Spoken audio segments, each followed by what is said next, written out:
Have you ever paused to ask yourself, am I doing this because I want to or because I feel like I should? If you sometimes suffer from the exhaustion of always saying yes, or maybe the frustration of losing yourself in other people's needs, then this is for you. By the end of this episode, you're going to walk away with clarity, empowerment, and have practical tools to get started on your very own self awareness adventure. Welcome to Pocketful of Mojo, where you're you and I'm Steph, and we tune in here to tap into some mojo. And if you're new here and asking, what's mojo? That's a fair question. You see, mojo is that feeling of unshakable confidence, that booming self worth, like you're an unstoppable force of nature. And I'm here how to show you how you can have that feeling every single day.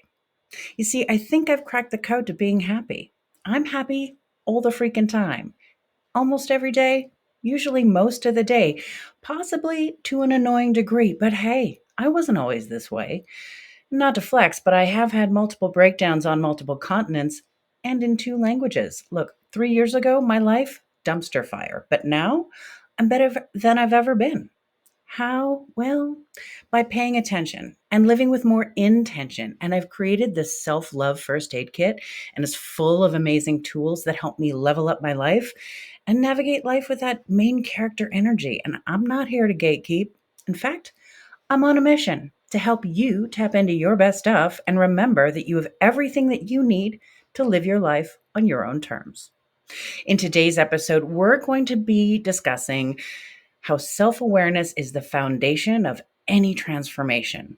We're going to learn how to identify if you're people pleasing, understand your core values, and how to reconnect with your real self so you can break free from the cycle of overgiving and start living a life that feels aligned, fulfilling, and empowering.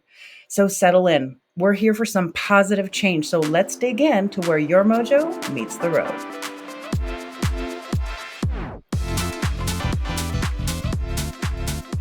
Hello, and welcome to the first episode of the second season of Pocketful of Mojo. And once again, I'm Steph. I'm your mojo maven, your emotional Sherpa, that friend you can talk to about your feelings. And I'm so glad you're here. Quick reminder, am I a therapist? No. Do I have a degree in psychology? Also, no. I'm a flawed human and a recovering people pleaser who has just figured out how to tap into our best stuff. We are literally born with everything we need. So I'm here to reflect your awesomeness back to you so we can smash those limiting beliefs and hook up some inspiration and motivation to live the life you love and love the life you live. You in? Let's go. Let's start with a quick mantra and set the stage for a great show. So this week, our mantra is I am consistently bridging the gap between my values and my words. Okay, so this one is on point with our mission today. So let's dig in. I am consistently bridging the gap between my values and my words. You know, I love a good I am mantra, and it roots us in that ownership that gets you right back to yourself and your mindset and all that this meat suit provides. And what's great about this mantra is that it meets us where we're at. It identifies that we are human beings that are consistently in the flow of change, growth, and ongoing and expanding awareness of how much we're actually in charge of this little shit show. It acknowledges that we are flawed, imperfect people, that with a little bit of grace and a whole lot of mojo can be empowered to live in alignment with who we really want to be. Because what we know is that when there's a gap between who we are and what we say or do, there's a disconnect. And this mantra helps us remember that with that added awareness, we can live a life of more peace, ease, and confidence when we reduce that gap. I am consistently bridging the gap between my values and my words. Look, we've all said yes to something that we didn't want to do for plenty of reasons: to keep the peace, to get it done right, obligation, or maybe we said yes to curry favor or make someone like us. Been there. But the thing of that is that it takes more from your cup than it fills. We try and convince ourselves that we do it because we're nice people and we're good people. But I'm here to tell you that good people, nice people, know how to say no to things they don't want to do, to things they don't feel like doing, to things that don't serve them. Happens all the time. Just look around. So when we have this new awareness, we can identify the times that there's a gap between what we want and what we say or do. Then we can stand a much better chance of getting back on track and in alignment with what we know to be good for us, true to us, and tune into who we want to be. I am consistently bridging the gap between my values and my words. Well, how are we going to know if we've bridged the gap? Well, by keeping this mantra close by and repeating it every time we think we're floating off course, you're going to start to feel a shift, a little wee boost of empowerment, an aha moment where you're going to catch yourself about to say yes to something you don't want to do. But this time, you check in with yourself and you say, oh, this is what Steph was talking about. You're bridging the gap. We're going to unpack this a little further. So let's settle in and get tuned in, tapped in, and turned on.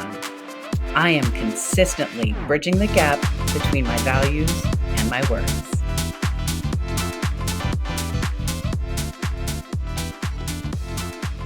When it comes to the importance of self-awareness, it is at the heart of all things Mojo. So let's have a look at what self-awareness is exactly. So, self awareness is your ability to understand your own thoughts, your own feelings, as well as what motivates and drives you, unapologetically, of course. And when it comes to who you owe no one an explanation because there's no one else like you. No one else has your experience, your education, your family, your hopes, your dreams. Just you. You're inherently incomparable. Remember that. Now, the key for people pleasers, like most recovery programs, is to first realize that it's a problem. When you're able to take a beat and look at who you are and realize that maybe there's a pattern of overgiving, if yes has become an auto response or just what comes out of your mouth to combat the guilt or fear of rejection, then you're in the right place. I know for me, the aha moment really came when someone pointed out that people pleasers are often the people who take the time to make eye contact with the flight crew when giving the safety presentation before a flight because they want to be considered a good traveler. Like, what? What the actual fuck is that? I'm sorry, that's nonsense. Now, don't get me wrong. Paying attention to that is very important and it's the right thing to do, but what makes it people pleasing is the intention. I was not watching the flight crew intently because I'm passionate about flight safety. I was watching to get the approval of those people in charge. It's the intention that sets off the people pleaser alarm. So it was thanks to that self awareness and interrogating my intention that I was able to reveal just how many times that kind of behavior was showing up in my life. So let's get practical and have a look at how to identify when you're people pleasing. Here is a few signs that you might be people pleasing. Number one, you say yes when you want to say no. This is often an indicator that you're not only people pleasing, but you're also not standing up for yourself or have established any boundaries. Some people say yes instead of saying no simply because they don't have anything else to do. So why not help someone else? Well, my darling Mojarino, that's not how agreements work exactly. Let me explain. You're missing a filter. You're missing the filter that sifts through the requests coming your way and asks the question, does this align with the life I want to be living? Does this feed my goals and my mission? Or is this just something that I want to do? Or am I just available? Well, good news, Magoo. You get to say no. Try it on, see how it fits. Maybe it's number two. Maybe you feel resentment or burned out after helping other people.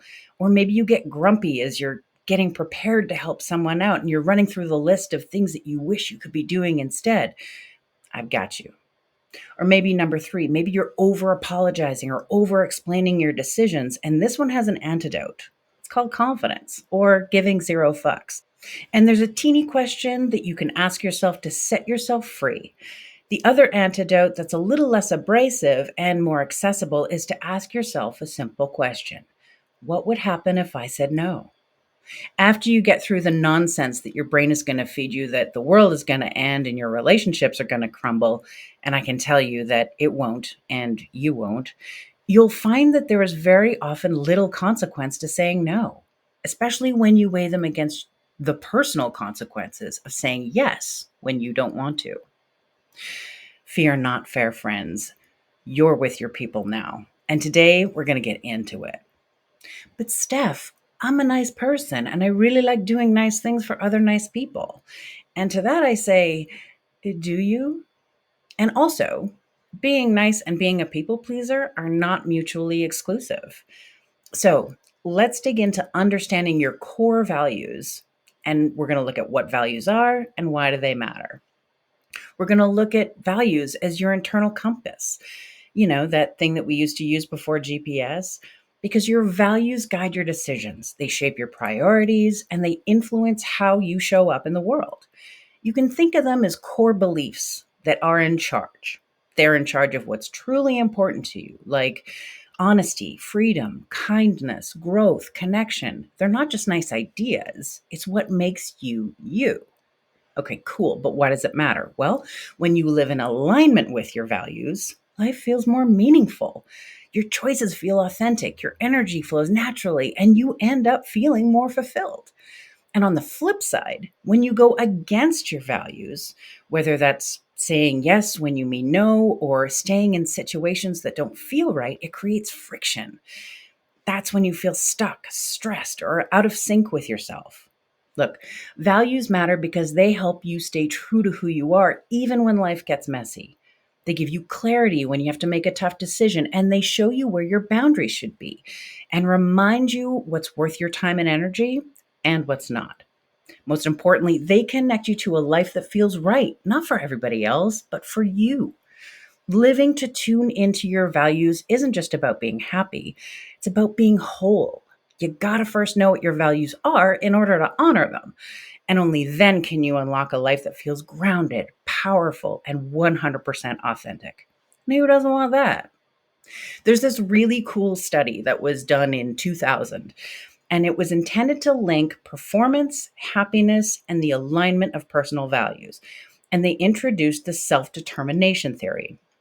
And it found out that people who pursue their goals in activity that are in alignment with their intrinsic values, so like personal growth and human connection, they reported higher levels of satisfaction, happiness, and overall well being compared to the people who chased things like money, fame, and outside approval. Interesting, right? So this study was really cool because it also showed that the people that were acting in alignment with their intrinsic values, they not only had better performance, but they could sustain it over a longer period of time more consistently. And isn't that what we're all trying to do in one way or another? Anyone else want to pass their unpredictable roller coaster pass and give it back? Yeah, this is the way. Who knew that the game changer would be something as simple as our little old values? But here's a little advice that my mom used to give me. Just because it's simple doesn't mean it's easy. But I guarantee you, doing values work with yourself, always worth it. So here's an activity that you can do to give your relationship with your values a glow up. Quick exercise. Think about a time that you felt really fulfilled. What values were at play? I think about it when I'm traveling. So it's my independence, my freedom, my sense of adventure, my sense of play. And it's all in full force when I'm in my happy nomad world. And with every yin, there's a yang, right? So be sure to do part two. Think of a time when you were frustrated or conflicted. What values were being violated? Now, this makes me think of any time there's like a double standard or hypocrisy. And I'm a woman in the 21st century, so it happens more often than I'd like. But it's my value for justice and fairness that gets trampled on when those things happen, and it's not cute. So, how do we protect our values? Boundaries, babes. But that's another podcast for another day. So, when it comes to reconnecting with our authentic self, Now that we know that people pleasing disconnects us from who we really are, we get to pivot. And now we get to take the time to reconnect with our real self. So, here's a few tips on how to do it. Spend some time alone. Reflect on what you want. This may take some time. I remember someone asking me this at the peak of my people pleasing era. And someone was like, "What do you want?" And I was like, I don't know, but that will pass. You can journal or meditate and to explore your feelings and to dig into what your desires really are. And you can start to practice small acts of self expression, like speaking up or making decisions based on your preferences. My advice, start small. Instead of saying, "I'm fine with whatever," next time someone asks you where you want to go to eat, try actually advocating for what you want. It'll feel like a bigger thing than it is, but the stakes are low. So you can try not keeping the peace for once and see how it feels to honor what you want. Spoiler alert, feels really good. And it's a great thing to be good at. Another thing you can do starting right now is when you're brushing your teeth before going to bed at night, ask yourself, what did I do for myself today? And it's a great way to keep getting to know yourself and get good at rewarding yourself for prioritizing your values in your day to day life. So, if we want to look at practical takeaways, here's a quick recap. Number one, self awareness is your superpower. Own it. Looks good on you. Number two, recognize that people pleasing has a pattern. Most of us have them. They are sneaky, so keep your eyes peeled. And number three, align your actions with your core values. My challenge for you this week: pause before you say yes to anything and ask, is this what I truly want? Because, my dear friends, the more self aware you become, the more empowered you'll feel to make decisions that honor your needs, your values, and your truth. Doesn't that sound nice? Think of how it would change your life if that were true. Because remember, it's not selfish, it's necessary. Be sure to share your self awareness breakthroughs on the Instagram or in the comments. And why not tag me? I'm a great cheerleader. And if you're here, I'm already a big fan of yours. So you can also take the Mojo quiz, which will guide you down some different roads and give you some aha moments of where you can start to take your personal journey even further. And it'll help you get there faster. And if you want to know more about Mojo, have I got something for you? Today is brought to you by Mojo Gummies. These things have been a game changer for my multi passionate brain to actually get things done and feel good doing it. My friend turned me on to them as a substitute for Adderall. So, my neurodivergent and neurospicy friends out there, these are for you. They are natural, they are delicious, they are affordable, they are vegan friendly, and most of all, they are effective. I feel focused, undistracted, and it helps me tune into what? My mojo. So, check out the show notes. You'll get your very own 15% off code. And don't worry, their customer service is amazing too. Thank you so much for tuning in today. And remember, wherever you are on your mojo journey, you're not alone. You've got everything you need and you're doing great. So be sure to tune in next week when we add a very powerful tool to our toolbox. And I'm talking about boundaries, baby. Now that we have our values aligned, we got to know how to protect them. So we're going to dig into that next week. So you know what to do. You're going to like, share, subscribe, comment, because that's all good for Juju. And be sure to come find me on the Instagram where there's lots of cool links here or in the show notes. So browse to your heart's content. Don't forget to click that 15% off code if you are ready to shake the brain fog and stepped into your productivity era. Get yourself some of those Mojo gummies. So that's it for today. Thank you so much for tuning in. Be sure to come back next week and share this with all your friends who may be somewhere on that people pleasing spectrum. But until next time, stay classy, stay kind, and put love in everything you do. Ciao for now. Mwah.